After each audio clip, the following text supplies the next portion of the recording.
गुजरात में विकास की गंगा बहाने वाले नरेंद्र मोदी ने गुजरात के एक ऐसे विकास मॉडल को सामने रखा जो न सिर्फ गुजरात बल्कि विश्व भर में एक नजीर बनकर सामने आया। नरेंद्र मोदी ने गुजरात की रात के माथे पर भी सवेरा लिख दिया। गुजरात के विकास मॉडल की आज पूरे विश्व भर में चर्चा है और इसीलिए 4 बार सूबे की कमान गुजरात की जनता ने नरेंद्र मोदी को सौंपी। नरेंद्र मोदी ने भी दिल खोलकर गुजरात की जनता का विकास किया, जिससे न सिर्फ पूरे गुजरात की तस्वीर बदल पाई बल्कि गुजरात के लोगों की तकदीर भी पूरी तरह से बदल गई। ये चमकते हुए गुजरात की तस्वीर है। खूबसूरत सा दिखने वाला ये शहर अहमदाबाद है, जिसे नरेंद्र मोदी ने अपनी मेहनत से सजाया है। अहमदाबाद को देखने के लिए दुनिया भर से लोग गुजरात आते हैं। साबरमती रिवर फ्रंट, अटल ब्रिज नरेंद्र मोदी के विकास की गाथा का गुणगान कर रहे हैं। दुनिया के कई दिग्गज तक गुजरात की खूबसूरती को देखने दौड़े दौड़े आते हैं। गुजरात के विकास का नरेंद्र मोदी ने ऐसा खाका खींचा जिसने गुजरात को विकास का मॉडल बना दिया। आर्थिक पिलर के तौर पर नरेंद्र मोदी ने अहम भूमिका निभाई है। दरअसल गुजरात के लोग व्यापार करना ज्यादा पसंद करते हैं, इसलिए नरेंद्र मोदी का सबसे ज्यादा फोकस इसी पर रहा। तत्कालीन मुख्यमंत्री नरेंद्र मोदी ने उद्योग लगाने के लिए सिंगल विंडो सिस्टम बनाया, जिससे देसी और विदेशी निवेश जमकर हुआ और गुजरात की तस्वीर बदल गई। बिजली, सड़क जैसी मूलभूत जरूरतों पर सबसे पहले ध्यान दिया।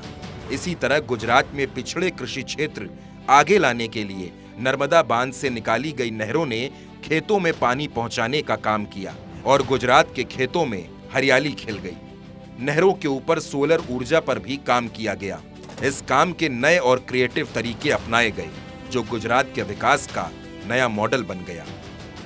सामाजिक पिलर में तत्कालीन सीएम मोदी ने शिक्षा और स्वास्थ्य जैसे मुद्दों पर ध्यान दिया। नरेंद्र मोदी गुजरात की जनता को शिक्षा के क्षेत्र में आगे लाए। इसी तरह गुजरात के तत्कालीन मुख्यमंत्री नरेंद्र मोदी ने स्वास्थ्य के क्षेत्र में भी जबरदस्त काम किया, जिससे गुजरात की स्वास्थ्य व्यवस्था एकदम बदल गई। गांव से लेकर उन इलाकों में स्वास्थ्य सेवाएं पहुंच गईं, जहां के लोगों को इलाज के लिए कई किलोमीटर दूर चलना पड़ता था। गुजरात के विकास मॉडल ने ही तत्कालीन मुख्यमंत्री नरेंद्र मोदी की दिल्ली दरबार से गुजरात की दूरी को कम कर दिया था। यह अलग बात है कि गुजरात की जनता नरेंद्र मोदी को छोड़ना नहीं चाहती थी, लेकिन नरेंद्र मोदी देश की डिमांड बन गए थे। वो चाहते थे कि गुजरात के विकास मॉडल की तरह ही पूरे देश में विकास होना चाहिए।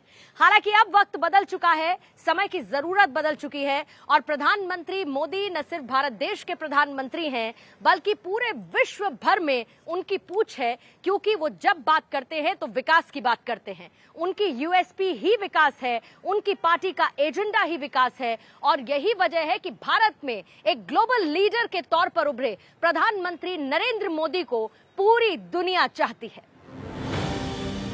2013 का साल था। देश में चुनावी हवा चलने लगी थी।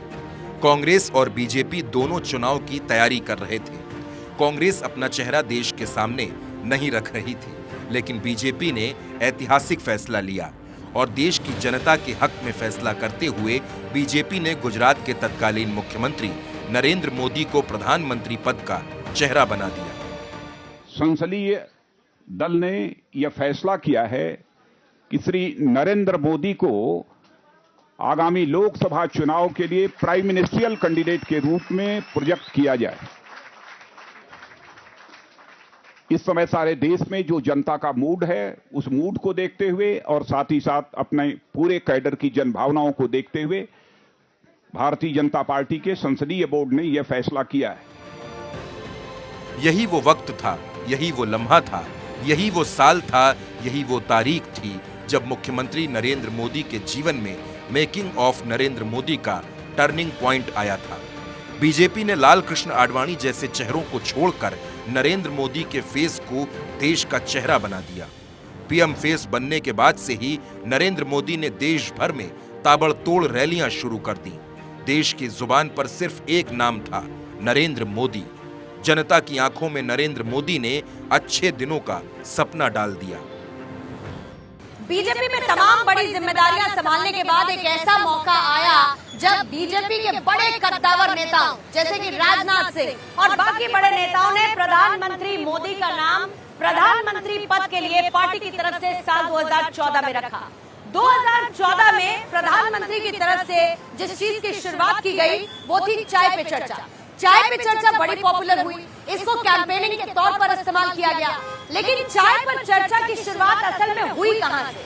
अहमदाबाद में इस वक्त मैं मौजूद हूं, इस्कॉन गाठिया, ये वही जगह है जहां पर चाय पर चर्चा की शुरुआत हुई।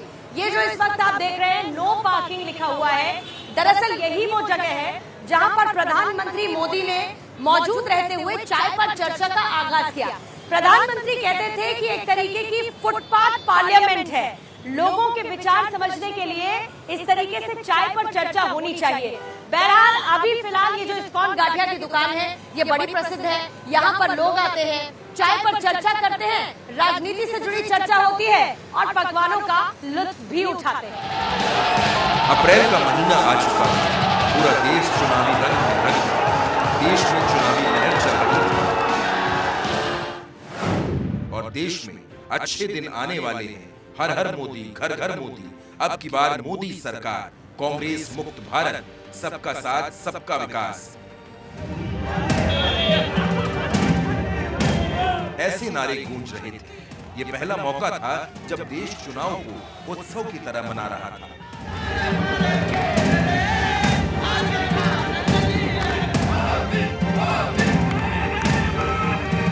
वोटिंग के दिन का पूरे देश बेसब्री से इंतजार था, लेकिन इस पूरे चुनाव में जो सबसे खास बात थी, जो सबसे अहम बात थी, जिसने 2014 के चुनाव को पूरी तरह से नरेंद्र मोदी के पाले में मिलाकर खड़ा कर दिया, वो था वाराणसी।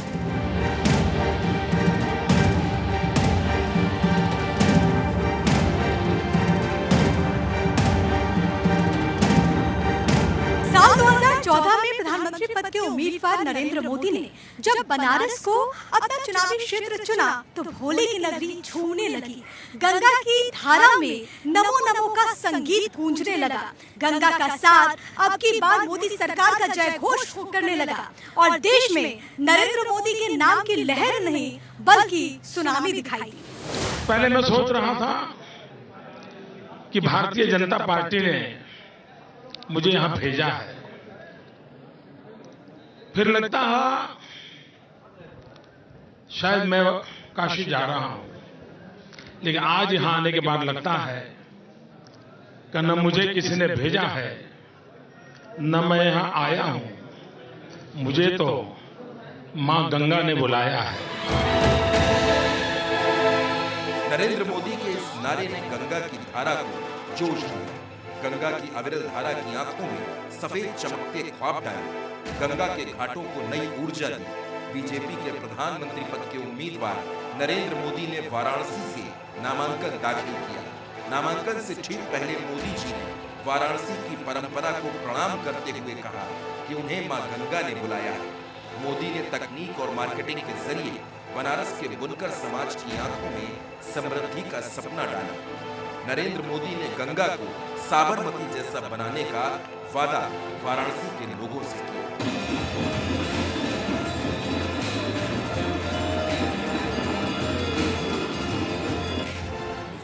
मैं शिव की नगरी हूँ, मैं शंकर का ध्यान हूँ, मैं पूजन देवालय की, मैं गंगा का स्नान हूँ। कण कण में मेरे कंकर है, रग रग में मेरे शंकर है, मैं मोदी की वाराणसी।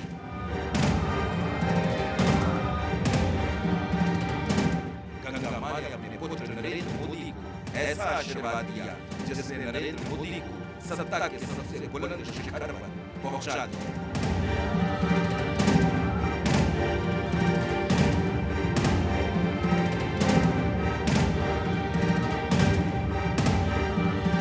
2014 के लोकसभा चुनाव का रिजल्ट क्या आया?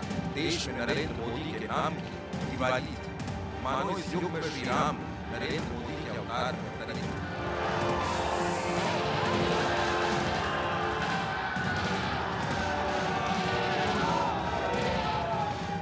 एनालिसिस करने वालों के लिए एक बहुत बड़ा अहम काम है उनके सामने, और इसको अगर हमारे देश में तवज्जो दी जाए यूनिवर्सिटी आगे आए और इसका डॉक्यूमेंटेशन करके अगर दुनिया के सामने प्रस्तुत करें तो ये अपने आप में एक बहुत बड़ी मिसाल, 21वीं सदी का इतना बड़े चुनाव का एक महत्वपूर्ण टर्निंग पॉइंट, इसकी पूरी 21वीं सदी पर क्या इंपैक्ट रहने वाला है, ये बहुत बड़ा संशोधन का विषय बनने वाला है। 2014 में देश की जनता ने नरेंद्र मोदी को भारत का प्रधान बना दिया। जनता ने इतना प्यार दिया कि नरेंद्र मोदी जनता के प्यार से सराबोर।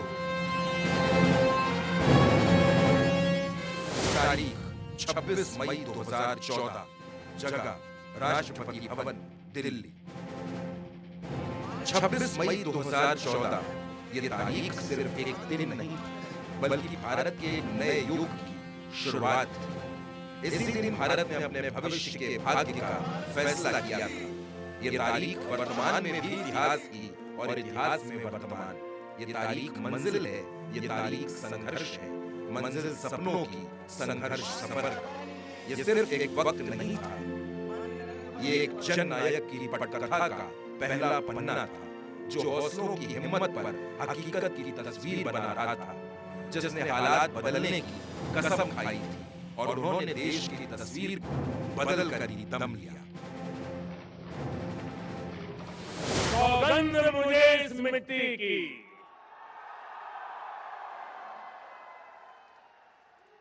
सौगंध मुझे इस मिट्टी की, मैं देश नहीं मिटने दूंगा, मैं देश नहीं रुकने दूंगा, मैं देश नहीं झुकने दूंगा।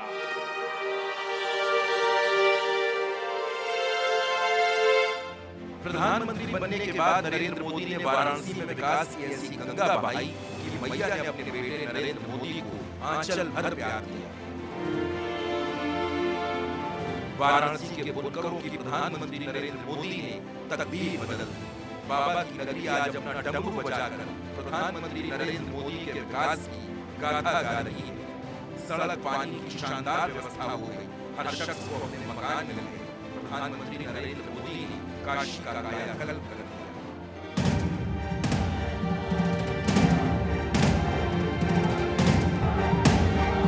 साल 2014 में जब काशी वासियों ने प्रधानमंत्री नरेंद्र मोदी को अपना प्रतिनिधित्व सौंपा, तब उन्होंने इसी घाट से यहां पर सौंदर्यकरण का, साफ सफाई का बीड़ा उठाया। जीतने के बाद प्रधानमंत्री नरेंद्र मोदी ने 80 घाट पर आरती करके गंगा मां का आशीर्वाद लिया और जीत का शुक्रिया अदा किया। पीएम ने 80 घाट की तस्वीर बदलने का फावड़ा उठाकर संकल्प लिया। घाटों की नगरी कहे जाने वाले वाराणसी के घाट आज सूरज की तरह चमक रहे हैं।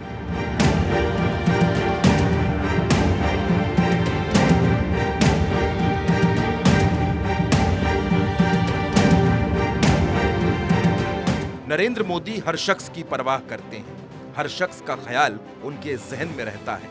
यही वजह है कि प्रधानमंत्री नरेंद्र मोदी वाराणसी के करसड़ा में अटल आवासीय विद्यालय बना रहे हैं। 23 सितंबर को प्रधानमंत्री नरेंद्र मोदी इसका उद्घाटन करेंगे। बनारस में कई सारे विकास कार्य हो रहे हैं, लेकिन सबसे प्रमुख है कि शिक्षा के दृष्टिकोण से लगातार महत्वपूर्ण फैसले लिए जा रहे हैं और इसी का एक उदाहरण है ये अटल आवासीय विद्यालय परिसर। करसेड़ा में इसका निर्माण कार्य चल रहा है। आने वाले 23 तारीख को प्रधानमंत्री नरेंद्र मोदी इसकी सौगात देने वाले हैं और जो जानकारी है वो ये कि जब इसकी सौगात प्रधानमंत्री देंगे तो इसके साथ ही साथ 16 मंडल में तैयार अटल आवासीय विद्यालय का भी वो शुभारंभ करेंगे। इस विद्यालय में कक्षा 12 तक शिक्षा निःशुल्क दी जाएगी और कक्षा 6 से 8 तक आवासीय व्यवस्था की गई है। इस वर्ष कक्षा 6 से कुल 80 बच्चों का प्रवेश लिया जाएगा और साथ ही साथ प्रवेश परीक्षाएं भी हो चुकी हैं और उसके जो परिणाम हैं वो भी जल्द आएंगे। लेकिन सबसे बड़ी बात है कि इससे उन तमाम बच्चों को फायदा होगा जिनसे अब तक कोई सुविधाएं जिनके पास नहीं थे और कोरोना में जिन्होंने अपने माँ बाप को खो दिया। नई तकनीक और आधुनिक व्यवस्थाओं से लैस इस विद्यालय में श्रमिकों और आर्थिक रूप से कमजोर बच्चों को निःशुल्क शिक्षा और रहने खाने पीने की पूरी व्यवस्था है। ये अटल आवासीय विद्यालय ऐसे परिवारों के लिए जो BOCW के अंदर कंस्ट्रक्शन वर्कर्स हैं उनके बच्चों को एक अच्छा भविष्य उनका निखारने के लिए, और जो मुख्यमंत्री बाल सेवा योजना के अंदर निराश्रित और हमारे अनाथ बच्चे, उनको एडमिशन यहाँ दिया गया है।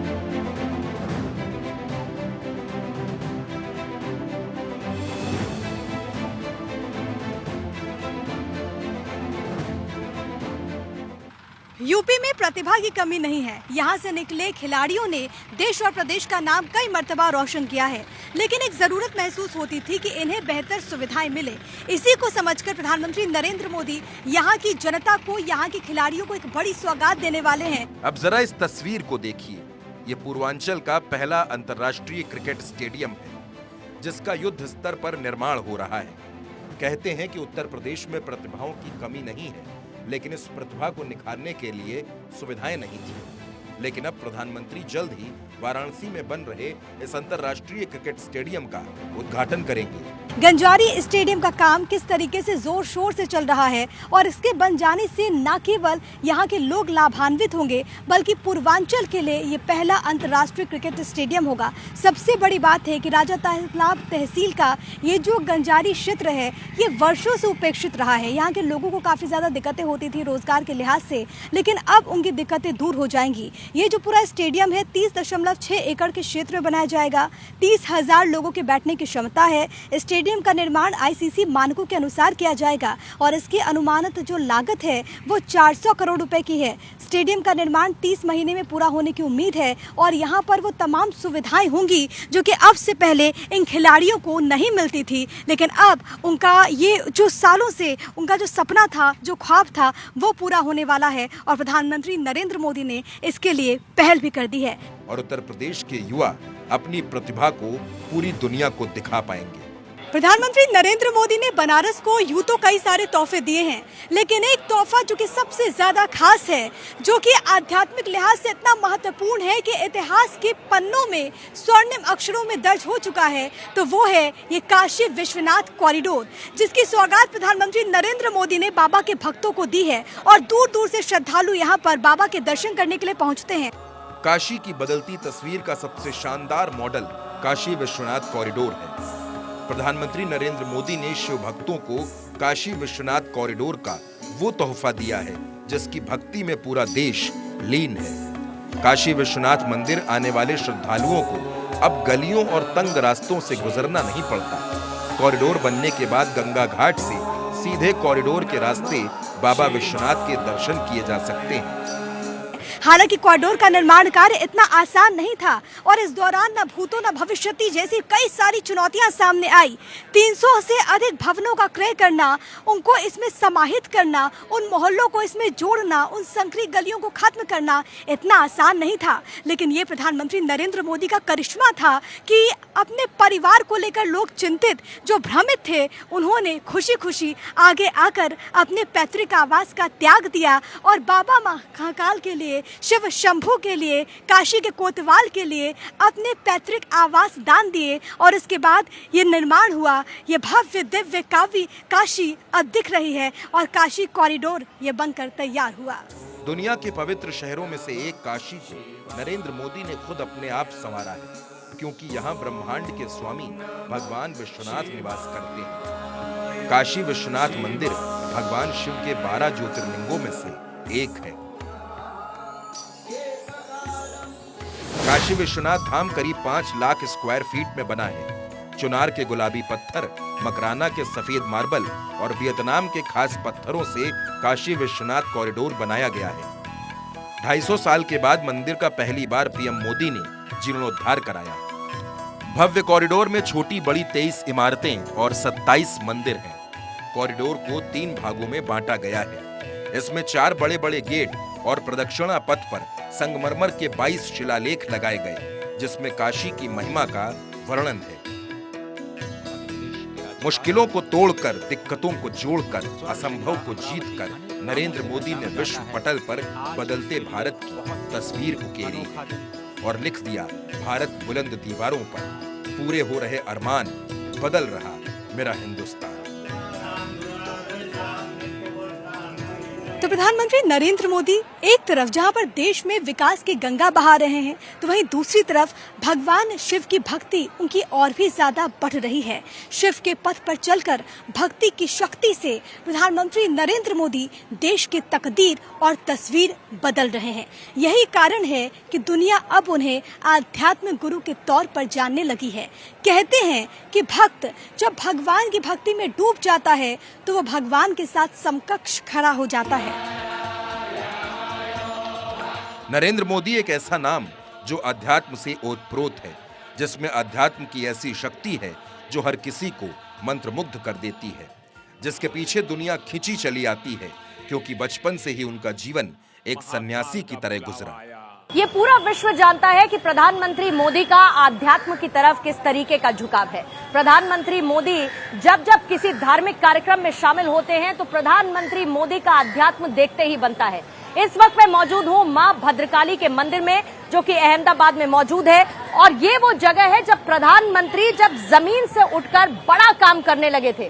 प्रधानमंत्री जब आरएसएस से जुड़े, प्रधानमंत्री मोदी जब बीजेपी में सिर्फ एक कार्यकर्ता के तौर पर काम करते थे, प्रधानमंत्री मोदी जब गुजरात के मुख्यमंत्री थे, उस दौरान भी मां भद्रकाली के दर्शन करने के लिए प्रधानमंत्री जरूर आते थे। यानी कोई भी अच्छा कार्य करना हो उससे पहले मां भद्रकाली के दर्शन प्रधानमंत्री जरूर करते थे। और क्योंकि इनको नगर की देवी कहा जाता है, तो नगर की देवी का आशीर्वाद प्रधानमंत्री आखिर कैसे न लेते। और खास तौर से अब जब प्रधानमंत्री बन चुके हैं यानी कि नरेंद्र मोदी, तो वो जब जब गुजरात में मौजूद होते हैं, चाहे वो चुनावी मौसम हो या कोई और धार्मिक कार्यक्रम हो, तो यहाँ मां भद्रकाली के दर्शन करने के लिए प्रधानमंत्री जरूर पहुंचते हैं। प्रधानमंत्री नरेंद्र मोदी के किरदार में भारत की संस्कृति रची बसी है। देश की माटी के कंकर से भगवान शंकर तक, प्रभु श्री राम से केदार धाम तक, पीएम मोदी का व्यक्तित्व इस युग में महापुरुष जैसा है, जो पूरी तरह से मुकम्मल है। बाबा केदार के दरबार में पीएम मोदी की उपस्थिति इस बात की गवाही है कि अपने शिव के दर्शन के लिए पीएम मोदी उन्हीं की वेशभूषा में उपस्थित हुए।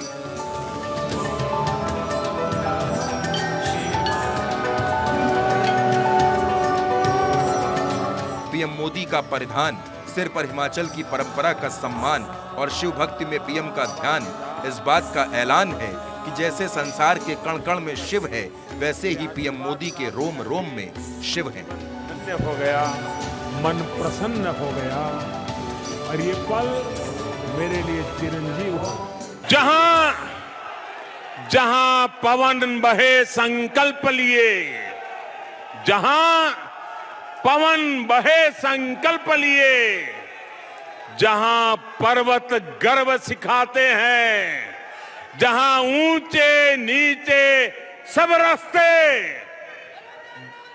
बस भक्ति के सुर में गाते हैं, उस देव भूमि के ध्यान से ही, उस देव भूमि के ध्यान से ही मैं सदा धन्य हो जाता हूं। है भाग्य मेरा, सौभाग्य मेरा, मैं तुमको शीश नवाता हूं। भगवान शिव की साधना में समर्पित पीएम नरेंद्र मोदी उनके पद चिन्हों पर चल रहे हैं।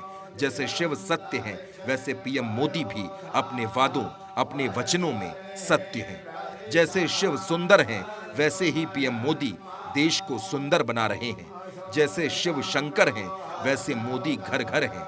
जैसे शिव महादेव हैं, वैसे मोदी इस युग के महापुरुष हैं। जैसे शिव भक्तों के लिए शुभंकर हैं, वैसे मोदी देश में शुभता लाने के लिए जुटे निरंतर हैं। दुष्टों के लिए महादेव जैसे महाकाल हैं, देश के दुश्मनों के लिए पीएम मोदी वैसे काल हैं। आजादी की कहानियां तो बहुत सुनी गईं, बहुत लिखी गईं, नेहरू से बोस तक और फिर पटेल की ताकत की वीर गाथाएं पढ़ाई गईं, लेकिन आजादी के बाद देश ने अपनी आंखों से बदलते हुए भारत की तस्वीर देखी है। हिंदुस्तान का हर क्षण, हर पल गवाह बना। देश ने एक ऐसे नेता को देखा जिसने भारत को मां समझा और राष्ट्र को परिवार। ये कहानी राष्ट्र के एक ऐसे बेटे की जिसने सब कुछ छोड़कर खुद को देश पर न्यौछावर कर दिया। प्रधानमंत्री नरेंद्र मोदी को आज दुनिया विश्व गुरु कहकर बुला रही है। प्रधानमंत्री नरेंद्र मोदी मुल्क का इकबाल बुलंद कर रहे हैं। देश के प्रधानमंत्री नरेंद्र मोदी के लिए उनके जन्मदिन के मौके पर ये नन्हे मुन्ने बच्चे भी कुछ कहना चाहते हैं। क्या कहना चाहते हैं आप सभी लोग? Happy birthday Narendra Modi ji. अरे वाह,